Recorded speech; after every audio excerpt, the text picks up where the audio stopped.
प्यारे दोस्तों, मैं सैम सर आपके लिए लाया हूं वीडियो। और ये जो मेरा वीडियो है 10th maths surface areas and volumes पृष्ठीय क्षेत्रफल और आयतन एक्सरसाइज 13.2 प्रश्नावली 13.2 का वीडियो पार्ट 1 है। तो इससे पहले कि आप ये वीडियो शुरू करें, आप YouTube पे जाइए, स्मिरू ठाकुर सर्च कीजिए, मेरे चैनल को सब्सक्राइब कीजिए और बेल आइकन को दबाइए ताकि आपको मेरे नए नए वीडियोस की नोटिफिकेशंस मिलती रहें। कमेंट कीजिए कमेंट बॉक्स पे कि आपको वीडियो कैसा लगा, और अगर अच्छा लगता है अपने फ्रेंड्स के साथ शेयर कीजिए। तो ये जो मेरा वीडियो है फर्स्ट पार्ट, इसमें हम 4 क्वेश्चंस डिस्कस करेंगे। तो पहला क्वेश्चन है, एक ठोस एक अर्धगोले पर खड़े एक शंकु के आकार का है जिनकी त्रिज्याएं 1 सेंटीमीटर तथा शंकु की ऊंचाई उसकी त्रिज्या के बराबर है। इस ठोस का आयतन पाई के पदों में ज्ञात कीजिए। तो इस तरह का एक शंकु दिया हुआ है और वो अर्धगोले पर खड़ा है, और इसकी जो ऊंचाई है, जितनी शंकु की ऊंचाई है उतनी ही त्रिज्या है। तो त्रिज्या और ऊंचाई इसकी दोनों ही 1 सेंटीमीटर है। जो शंकु की त्रिज्या होगी वही अर्धगोले की त्रिज्या होगी। तो इसका हमने आयतन जो है पाई के पदों में ज्ञात करना है। तो शंकु की ऊंचाई और शंकु की त्रिज्या ये दोनों बराबर है। तो मान लो शंकु की ऊंचाई h है, तो शंकु की त्रिज्या r है, तो ये दोनों किसके बराबर है? 1 सेंटीमीटर के बराबर है। और शंकु की जो त्रिज्या है वो अर्धगोले की त्रिज्या के बराबर है, और वो भी 1 ही सेंटीमीटर होगी। तो जो ठोस का आयतन होगा वो किसके बराबर होगा? शंकु का आयतन, जो शंकु के अंदर हवा आ सकती है, और अर्धगोले का आयतन इसके आयतन के ये बराबर होगा। तो इसमें जितनी भी हवा आ सकती है इस बर्तन के अंदर वही इसका आयतन है। जितना पानी आ सकता है, जितनी हवा आ सकती है, या जितनी खाली जगह इसके अंदर, उसको हम आयतन बोलते हैं। तो इसका आयतन आपको पता चल गया, शंकु के आयतन और अर्धगोले के आयतन के बराबर होगा। अब शंकु का आयतन कितना होता है? 1/3 पाई आर स्क्वायर एच। और अर्धगोले का आयतन कितना होता है? अर्धगोले का आयतन होता है 2/3 पाई आर क्यूब। अब h क्योंकि r के बराबर है, तो इसीलिए h की वैल्यू हम r पुट कर देंगे यहाँ पर। तो यह आ जाएगा 1/3 पाई आर स्क्वायर। अभी फिलहाल हमने इसको कॉमन लिया 1/3 पाई आर स्क्वायर को, तो अंदर बच गया h जमा 2r।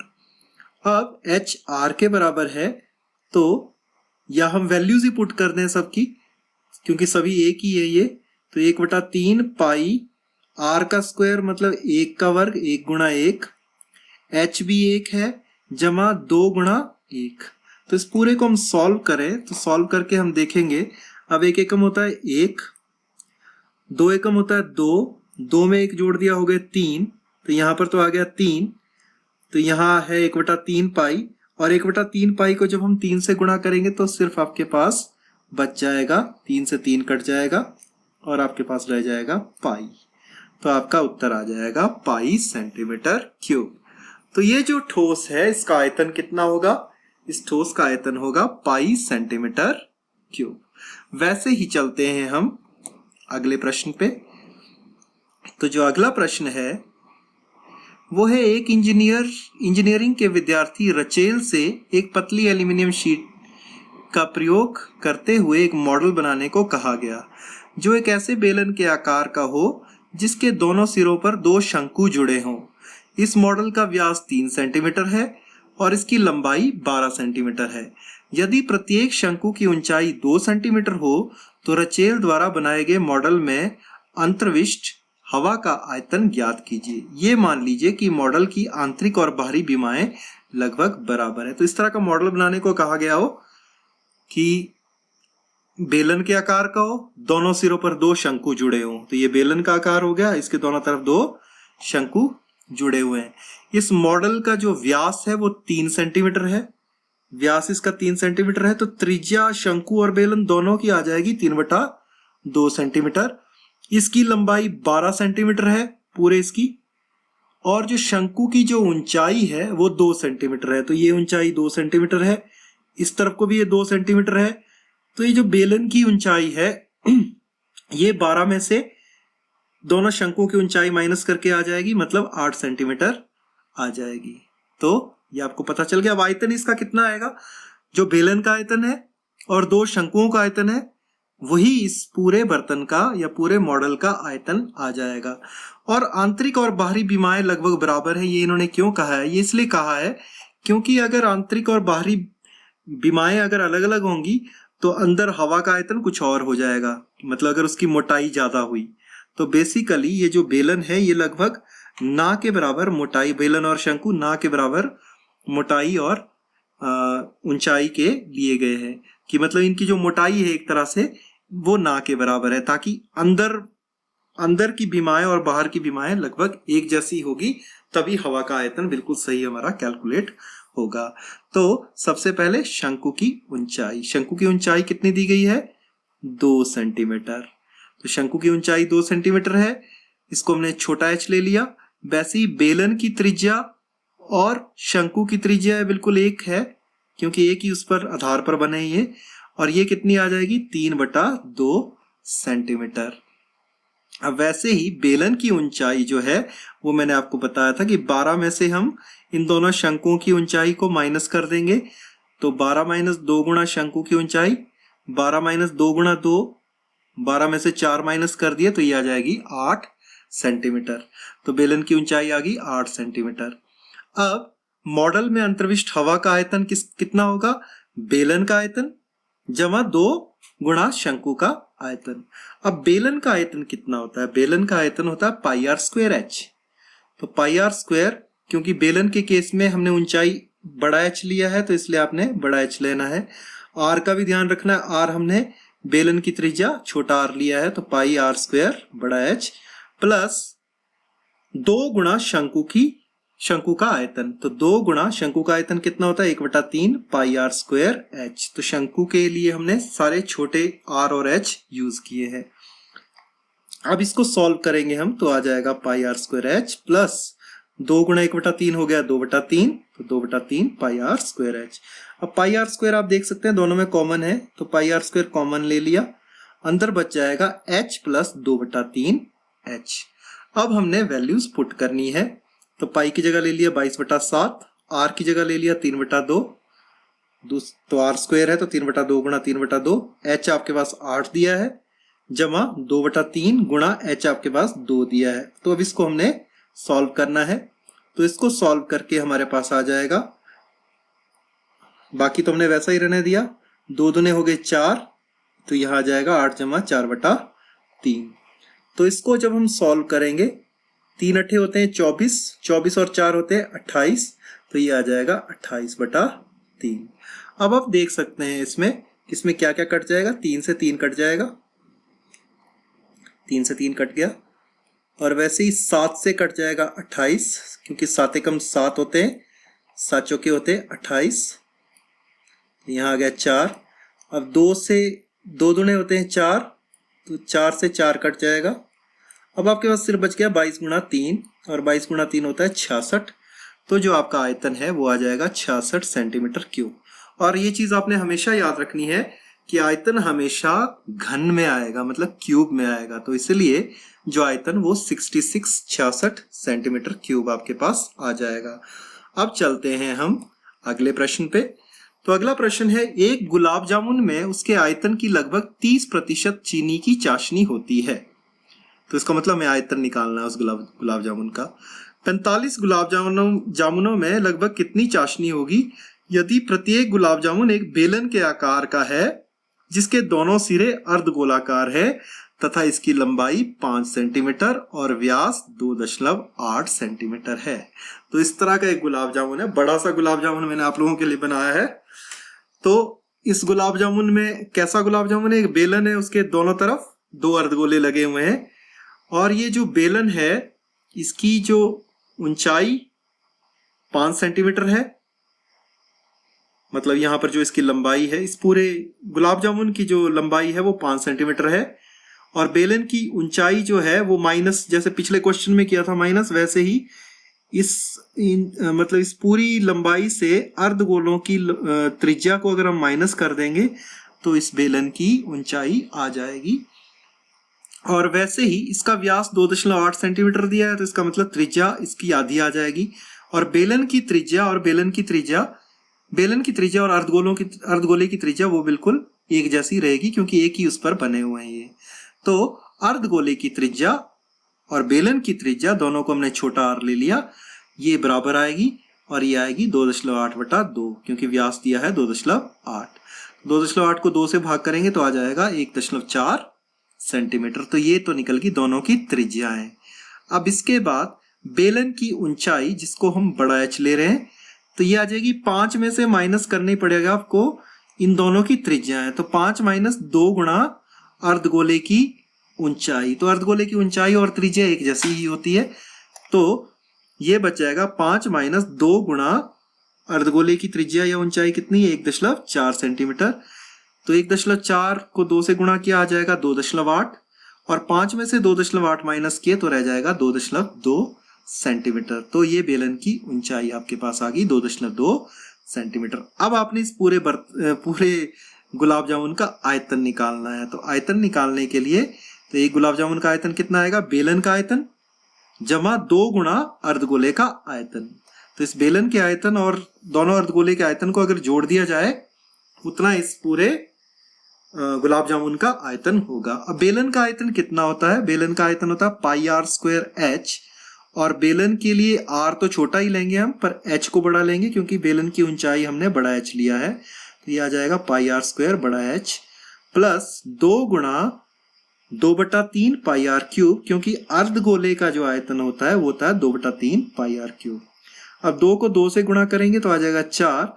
तो ये बच गया πr²h जमा 4/3 πr³। तो ये हम गुलाब जामुन का आयतन निकालेंगे। अब πr² इसमें कॉमन आ गया दोबारा से, अंदर बच जाएगा h जमा 4/3 r। अब हम वैल्यूज पुट कर लें। पाई आ गया 22/7, r की वैल्यू 1.4 है तो r² 1.4 गुणा 1.4 आ गया। h हमारे पास 2.2 है, हमने कैलकुलेट किया है यहाँ पर, और 4/3 गुणा r हमारे पास है 1.4। तो इसको हम सॉल्व करेंगे तो आप देख सकते हैं कि यहाँ पर 7 से 14 कट जाएगा, यहाँ आ जाएगा 0.2 क्योंकि 7 दूने 14 होते हैं, और 1.4 को आप गुणा करोगे 0.2 से तो आ जाएगा 0.28। तो ये आ गया 22 गुणा 0.28। अब 4 गुणा 1.4 होता है 5.6, तो ये आ जाएगा 2.2 जमा 5.6/3। तो ये हमारे पास आ गया 22 गुणा 0.28 गुणा, अब इसको सॉल्व करेंगे हम तो इसको सॉल्व करके हमारे पास आ जाएगा 4.066। इसको आप सॉल्व करोगे तो इसको सॉल्व करके आ जाएगा, ये जो ब्रैकेट के अंदर वाली रकम है 4.066। तो ये कैलकुलेशन आप करें खुद। उसके बाद जब हम इन तीनों को आपस में गुणा करेंगे तो इन तीनों को गुणा करके आ जाएगा आपका उत्तर 25.05 सेंटीमीटर क्यूब। तो एक गुलाब जामुन का आयतन आपके पास आ गया 25.05 सेंटीमीटर क्यूब। अब कितने ऐसे गुलाब जामुन हैं? ऐसे गुलाब जामुन है 45। तो 45 गुलाब जामुनों का आयतन हमको अब निकालना है। तो एक गुलाब जामुन का आयतन आ गया 25.05 सेंटीमीटर क्यूब। 45 गुलाब जामुनों का आयतन कितना आ जाएगा, 45 से गुणा करना पड़ेगा हमें, और 25.05 को जब हम 45 से गुणा करेंगे तो आ जाएगा 1127.25 सेंटीमीटर क्यूब। अब ये जो गुलाब जामुन, जितने भी गुलाब जामुन है उनका आयतन निकाल दिया अब हमने। अब इसमें 30% जो है वो है जो चीनी की चाशनी का आयतन है, वो गुलाब जामुनों के आयतन का 30% है। तो इसका मतलब हमें क्या करना है, चीनी की चाशनी का आयतन निकालना है। तो वो ये जितने भी गुलाब जामुन थे उनके आयतन का 30% है। तो 45 गुलाब जामुनों के आयतन का 30% हमने निकालना है। तो 45 गुलाब जामुनों का आयतन कितना है, 1127.25। इसका 30% मतलब गुणा 30/100, और इसको जब हम सॉल्व करेंगे तो इसको सॉल्व करके हमारे पास आ जाएगा 338.175 सेंटीमीटर क्यूब। तो ये चीनी की चाशनी का आयतन है। अब वैसे ही चलते हैं हम अगले प्रश्न पे, जो कि इस वीडियो का लास्ट प्रश्न है। एक कलमदान घनाभ के आकार की एक लकड़ी से बना है जिसमें कलम रखने के लिए 4 शंक्वाकार गड्ढे बने हुए हैं। घनाभ की बीमाएं 15 सेंटीमीटर गुणा 10 सेंटीमीटर गुणा 3.5 सेंटीमीटर है। प्रत्येक गड्ढे की त्रिज्या 0.5 सेंटीमीटर है और गहराई 1.4 सेंटीमीटर है। पूरे कलमदान में लकड़ी का आयतन ज्ञात कीजिए। तो इस तरह के देखो, ये लकड़ी का घनाव के आकार का कलमदान बना हुआ है। इसमें 4 गड्ढे किए हुए हैं, शंकु के आकार के, ऐसे गड्ढे किए हुए हैं जैसा ये शंकु है। और ये घनाव की विमाएं दी है 15, 10, 5, मतलब लंबाई 15 सेंटीमीटर, चौड़ाई 10 सेंटीमीटर और ऊंचाई 5 सेंटीमीटर। और ये जो गड्ढे किए गए हैं, इसमें ये जो शंकु है इसकी ऊंचाई 1.4 सेंटीमीटर है और इस शंकु की त्रिज्या 0.5 सेंटीमीटर है। तो लकड़ी का आयतन हम कैसे निकालेंगे? लकड़ी का आयतन निकालने के लिए हमें घनाव का आयतन निकालना पड़ेगा उसमें से, और चारों शंकुओं का आयतन माइनस करना पड़ेगा, तब इस लकड़ी का आयतन हम कैलकुलेट कर पाएंगे। तो सबसे पहले घनाव की लंबाई 15 सेंटीमीटर, घनाव की चौड़ाई 10 सेंटीमीटर और घनाव की ऊंचाई 3.5 सेंटीमीटर। और गड्ढे की गहराई, गड्ढा शंकु के आकार का है, तो गड्ढे की जो गहराई है वो है आपके पास 1.4 सेंटीमीटर। गड्ढे की जो त्रिज्या है, गड्ढे की त्रिज्या आपके पास है, उसको आर ले लेते हैं हम, वो दी है 0.5 सेंटीमीटर। अब कलमदान में लकड़ी का आयतन घनाव के आयतन में से 4 गड्ढों का आयतन, मतलब 4 शंकुओं का आयतन आपको माइनस करना पड़ेगा। तो घनाव का आयतन कितना होगा? LBH, ये मैंने आपको पहले भी बताया है, माइनस 4 गुणा गड्ढे का आयतन कितना होता है? गड्ढा आपके शंकु का आकार का है, तो 4 गुणा 1/3 पाई r स्क्वायर h। तो ये सारी वैल्यूज हम पुट कर लेते हैं। L है 15, B है 10 और h है आपका 3.5, माइनस 4 गुणा 1/3, पाई की जगह ले लिया 22/7, r है आपका पास 0.5, तो 0.5 गुणा 0.5 गुणा आपके पास h जो है वो है 1.4। बस अब इसको हमने सॉल्व करना है, तो ये आ जाएगा आपके पास 15 गुणा 10 गुणा 3.5, इसको जब आप सॉल्व करेंगे तो आ जाएगा 525, क्योंकि 3.5 गुणा 10 होता है 35, 35 को 15 से गुणा करेंगे तो आ जाएगा 525, माइनस अंदर हमने 4 को गुणा कर दिया 1/3, 22/7, अब 0.5 को लिख दिया हमने 5/10, इस 0.5 को भी लिख दिया 5/10 और 1.4 को भी लिख दिया 14/10। तो अब इसको हमने सॉल्व करना है, तो ये रह जाएगा 525 माइनस, अब आप ऊपर देखिए कैसे इसको सॉल्व करेंगे। अब यहां पर 5 से 10 कट जाएगा, 5 एकम 5, 5 दूने 10, यहां भी 5 से 10 कट जाएगा, 5 एकम 5, 5 दूने 10, 7 से 14 कट जाएगा, 7 एकम 7, 7 दूने 14, इस 2 से 2 कट जाएगा, और वैसे ही 2 से 10 कट जाएगा, 2 पंजे 10 और 2 दूने 4, और आप देख सकते हैं कि इस 2 से भी ये वाला 2, नीचे वाला 2 कट जाएगा, तो आपके पास सिर्फ क्या रह गया 22, और नीचे 3 गुणा 5, क्योंकि यहाँ पर 5 है, तो 22/15। तो ये आपके पास बच गया 525 माइनस 22/3 तो जब इसको हम सॉल्व करेंगे तो ये आ जाएगा 22/15 को जब हम सॉल्व करेंगे तो ये आ जाएगा 1.466, और 525 में से जब आप 1.466 को माइनस करेंगे तो ये आ जाएगा 523.533 सेंटीमीटर क्यूब, और इसको हम लगभग बराबर ले सकते हैं 523.53 सेंटीमीटर क्यूब के बराबर। और आपको ये चीज याद रखनी है, आयतन हमेशा किस में आएगा? क्यूब में ही आएगा। तो इस तरह से हमने इस लकड़ी का आयतन पूरा का पूरा कैलकुलेट कर लिया। तो इसी के साथ मेरा ये वीडियो पार्ट 1 यहीं पर खत्म होता है। Thank you.